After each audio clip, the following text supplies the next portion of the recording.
Yeah, Sim Series Ducati Tri-Options rider Ed Best is joining us on the show. Ed, how are we? Yeah, I'm good, thanks. How are you? Yeah, not too bad at all. What's keeping you busy these days?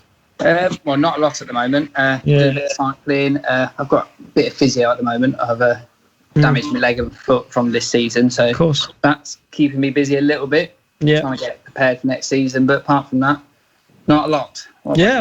I mean, how's the injury? I understand you've picked up a bit of an injury back at Alton. Yeah, so I broke 4 metatarsals in my foot. I crashed coming out of Shell Oils and ended up in the barrier with my bike on top of me. And I've done some ligament damage in my knee, which is causing me the biggest issue at the moment. So the metatarsals they're fixed. They're they're all healed, but there's a bit of pain in them. But apart from that, there's nothing else. It's more the ligaments. When I'm trying to train, it's just I can't put all my weight through them. I can't get enough power through them when I'm cycling and stuff like that. Yep. Yeah, no, I've got, absolutely. But I mean, apart from the injuries that you have picked up, how would you say the season's gone for you?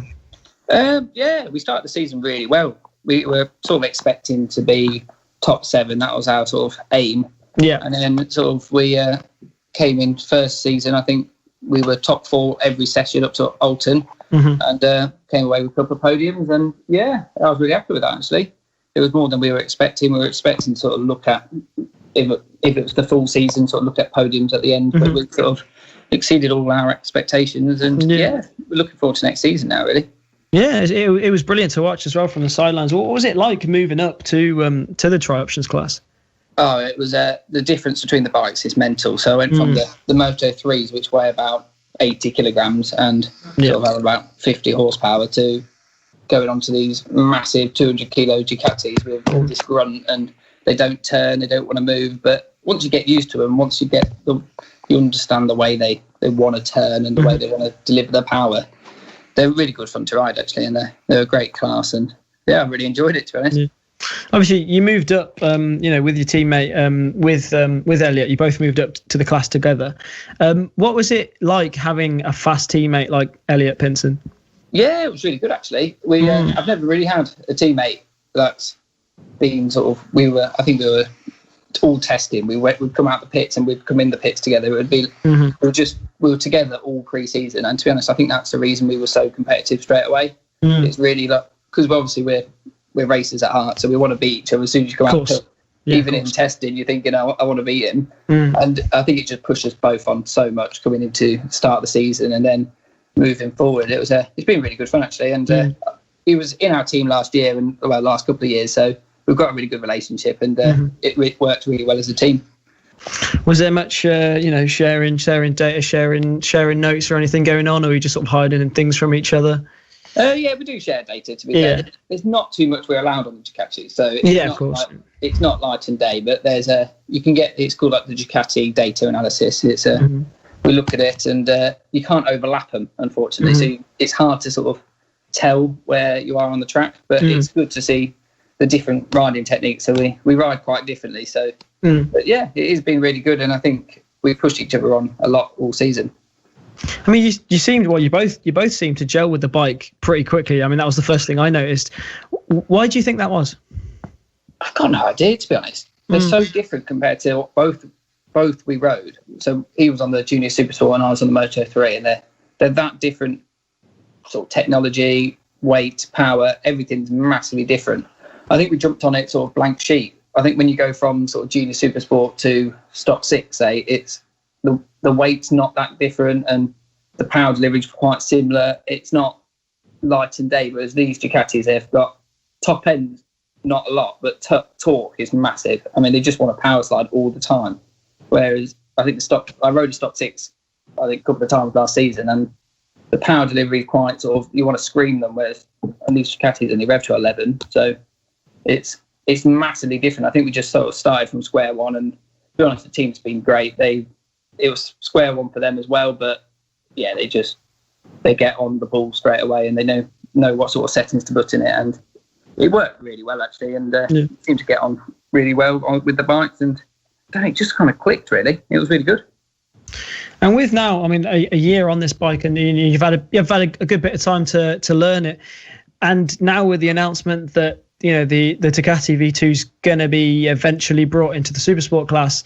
Is that something you're looking to maybe venture into in the future?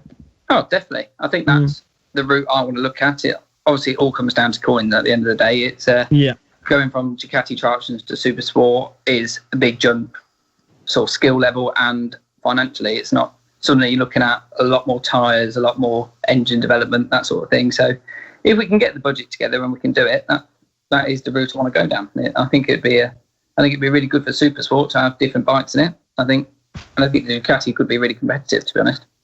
What made you choose the Ducati Tri-Options then over sort of other progression routes like Stock 6, for example? I didn't really Stock 6. We looked at Stock 6, we looked at GP2 and that sort of thing. Mm-hmm.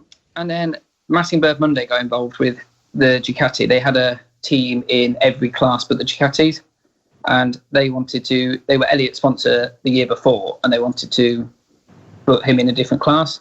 And they saw I was there as well, and they decided to run a 2-bike team, and that was kind of the reason we moved. It was there's other factors as well, but we just saw with sort of their backing, and it just seemed like a different thing to do, and it seems to have worked. To be honest, I think it's a much overlooked class for being a feeder into the higher series. You look at sort of Lewis Roller and people, they've come straight through it and moved on, and Ducati but a lot of support behind it. They've got sort of Steve Plater and Tim, who's the top man there. They put a lot of support through you, and they work with you. They want to help you out, which is kind of different to Stock 6, where it's a bit more sort of left to your own devices. Yeah, well, it seemed to work out really well for you. Obviously, you've gelled really well with the bike. You've gelled really well in the class. What's your plans for the future then? I'm not sure, to be honest. We're doing sort of the near future. I think we're doing the same again next year. Okay. And then I think we'd like to look at Supersport. I think that'd be a good option. But it kind of, it's like after the end of next season, it might all be different. So it's hard to tell, but I think that's sort of the plan. I think with the Ducatis coming in, I think we'd like to be sort of the test team for it, and why not? I think sort of if you're going to go Ducatis into Supersport, you'd want the 2 young riders in the class to move on. No, of course. Do you think, you've got a chance of winning the championship next season? I'd like to say so. I think we were in the top 4 and we were so close all season. It was Josh and Levi just have that. He's this experienced racecraft and banging out the same lap times on the bigger bikes with sort of low tyre, and it was the experience they got. But hopefully sort of next season we can spend the whole off season and the pre-season on working on our consistency race pace, whereas last season we had to sort of get up to pace sort of thing. So I think a year on it, a year more experience, and I think if we can get our consistency to, it's more they have the one lap pace, we can keep with them. It's that banging it out the next lap and the next lap and the next lap, and these bigger bikes they want, as soon as they start spinning, to keep the same lap time is a lot harder because everything changes. They wanted to rip you off the bike the whole time. It's not really sort of on the Moto3s. They kind of just want to stay in line the whole time. You don't really, it doesn't spin up at all. Whereas these things, you're using the power to turn. So if we can work on getting the consistent lap times, I think we can challenge. We want to challenge for race wins first, but after that, why not? Yeah. And with the sort of spinning up, like you say, is there much sort of tyre conservation in this kind of class? With the amount of laps we get, there isn't. It's more sort of, with the Pirellis, you seem to get sort of 5 laps, really, the tyres working, and then they kind of drop off. It seems to be more keeping, there's that much torque on them. They just want to slide the whole time. So it's kind of keeping the consistency on the tyres. It's not, the tyre doesn't really drop off to a level where you're having to conserve them, but it's kind of keeping the consistency with the slide, if you get what I mean. It's just a different way of riding. It's quite easy to bang out the one lap time, but the next lap you might get a massive slide coming out of one of the corners and suddenly you've lost it. So it's learning and sort of working out. They seem to sort of get it onto the fatter part of the tyre earlier and blast out, whereas I'm running the corner speed a bit too much. So I think it's just a different way of riding, and we'll get there. Yeah, of course, and we think with stuff like that. I mean, with some of your competitors, like like Josh Day, they've been used to sort of stock 1,000 and stuff like that. They're gonna have that sort of riding style a bit more to what you're used to with the Moto3s and also with Junior Supersport, because you dabbled a bit in that. Who do you think then is going to be your main rivals for next year, looking championship wise? Well, I think if Elliot and Josh, I'm pretty sure they're doing it next year. I'm not sure about Levi. I'm guessing he's doing it again. I think it's impossible to call at the moment. Yeah. I think Levi's got the experience, and I think he'll be looking for redemption against Josh next year. I think it sort of took him a little bit of time to get up to the same sort of speed as Josh, but the last ones. But I think Josh, Levi, Elliot, they're the main rivals. There's a couple of other lads, sort of Shoebridge and people that on their day they are as quick as everyone, but again they seem to be lacking the consistency like me and Elliot at the moment. But I think we can get there. Sure, and well, you've been riding with SimCirrus for quite a few years now. Just tell us what it's like being with a team for that long. It's great to us. It's like part of the family now. It's we live in the same town as them, and it's great. I work for them as well, so I work for SimCirrus as well as race for them. So it's great to us. It works perfectly for me, and it works good for us. It's nice sort of knowing the next year you're looking towards sort of the same guys and sort of working forward together sort of thing. It's good. I really enjoy it. You say you work with them. I mean, a lot of people, sat at home, watching the race, and they think, that a lot of these riders are out, getting free rides, getting paid. What exactly are you doing then with them to fund your racing? So they sort of fund the bikes and engine side of things.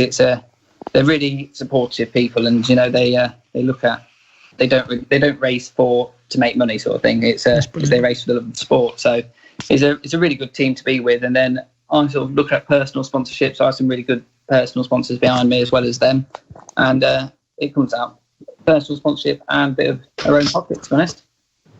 No, that's brilliant. And I mean, what's it been like for you then running a shortened season in the midst of the pandemic and everything that's going on?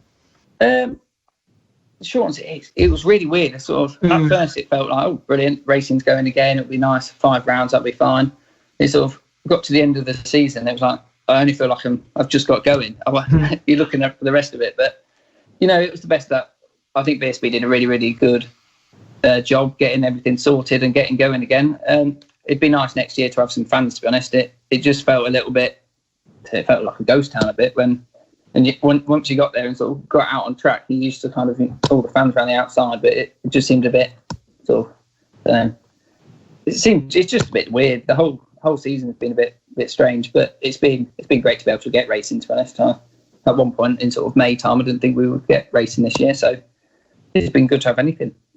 Yeah, it's been brilliant to see, how well you've done this year. I mean, personally, class, I've known you for a while now, so seeing how well you've done in that class has been brilliant to watch. And wish you all the best of luck next year as well. And thanks a lot for coming on the show, and thanks a lot for talking to us. Yeah, cheers, mate. It's obviously we've known each other since about 12 now, so it's been a while. But yeah, no, it's been really nice to come on. It's good to do something over the lockdown period, and especially over the off season. It'd be good. Hopefully it won't be too long till the next season starts. No, absolutely. So before I let you go, just going to make sure no one else has got any questions they want to ask. I've got a quick one. Sure. Hi, Eddie, you all right?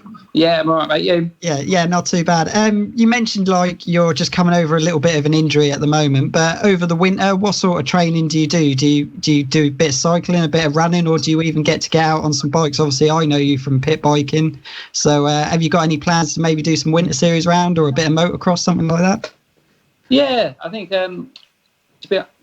mainly I do cycling. So I've got a sort of a trainer in Harbury. He used to race himself, and he sort of sponsors me with training. I do quite a lot of Pilates with him, and sort of spin classes, and then I try to do some cycling myself. I try to tend to stay away from running, to be honest. I injured my ankle over the couple of seasons ago, and then I did my back. It seems to be the thing for all racers now. They all have the race bikes now, so it seems to be the right way to go now. You always see Scott and Johnny and Cal. They're always out on their races now. I think it's because you damage your feet. I can hardly walk at the moment, let alone run. So I'm hobbling about still. So I think you can go cycling, and it's good for your joints. I do a bit of Pilates as well, and then I try and get out on the pit bike as much as I can. I love to do the winter series with the BSB. It's great fun, and with Alan and them, like they do a really, really good series, and I've known Alan for years, so I try and do as many BSB rounds. Hopefully I'll see you at some winter rounds this season then. Yeah, that'd be good. I've got no wets for it at the moment, so if it gets a bit rainy, I just try and stay on as long as I can. But apart from that, it's good. Yeah. Cheers, Eddie. Yeah, it'd be good. Cheers, guys. See you.